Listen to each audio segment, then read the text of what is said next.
Assalamualaikum warahmatullahi wabarakatuh.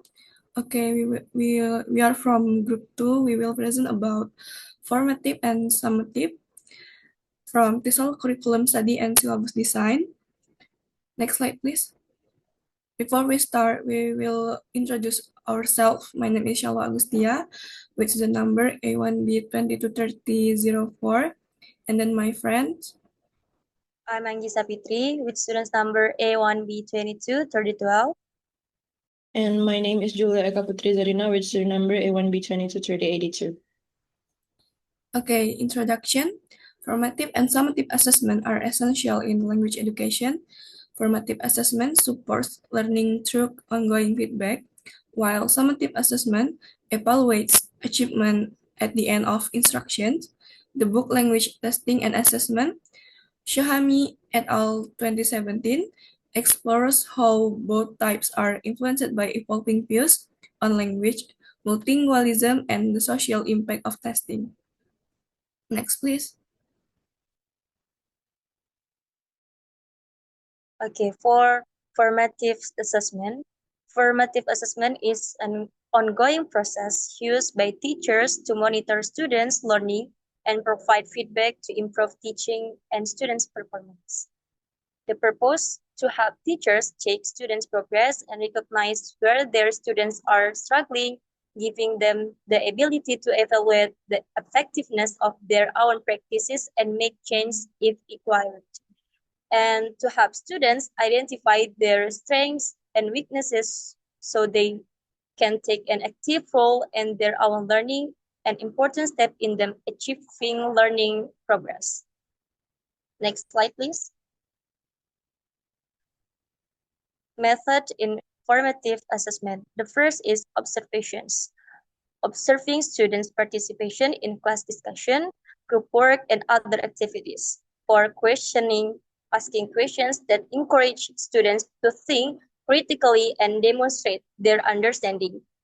And short quizzes or tasks using quick and low stakes assessment to check for comprehension and identify areas needing further attentions. And the last is self and peer assessment for encouraging students to reflect on their own learning and provide feedback to each others. For common example formative assessments include group activities and presentation, quizzes, diagnostic tests or pre-assessments, homework assignments, and class projects. Next slide, please. So why is formative assessment important in a TESOL? The first supports English language learners.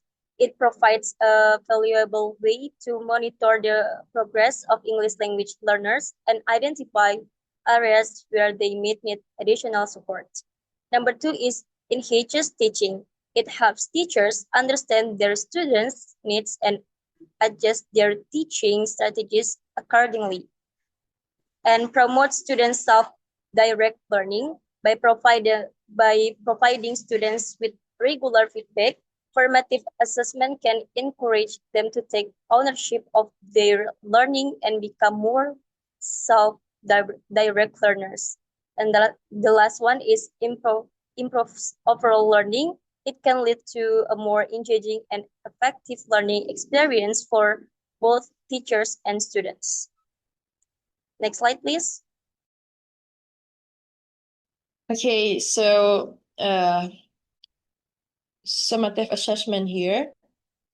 We can start from what is summative assessment.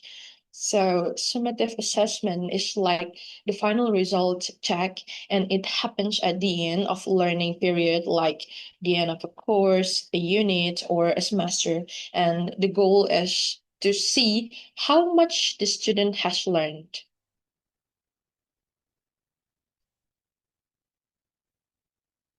Now, in TESOL, we teach English to students whose first language is not English. So we want to know, can the student now use English to communicate better? Did they understand grammar, vocabulary, or reading skills? And are they improving in speaking, writing, listening, and reading? So summative assessment as help teacher measure all that progress. Here are the examples of summative assessments. First, we have final exams, just like testing grammar, vocabulary, listening, and of course, speaking tests, final essay or writing project, presentation at the end of the semester, and the last one is standardized tests like IELTS or TOEFL.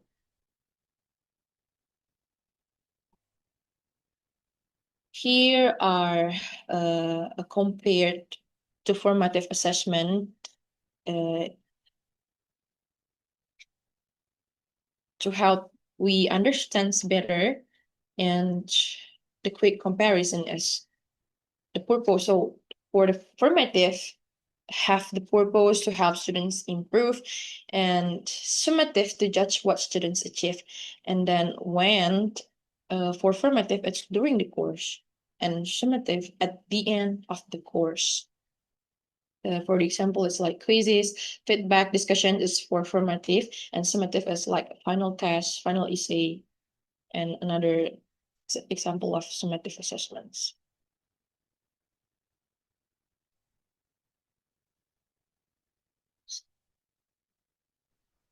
Okay, the conclusion. In today's diverse language learning context, assessment must be fair, inclusive, and reflective of real-world language use. Formative and summative assessments should go beyond measuring skills.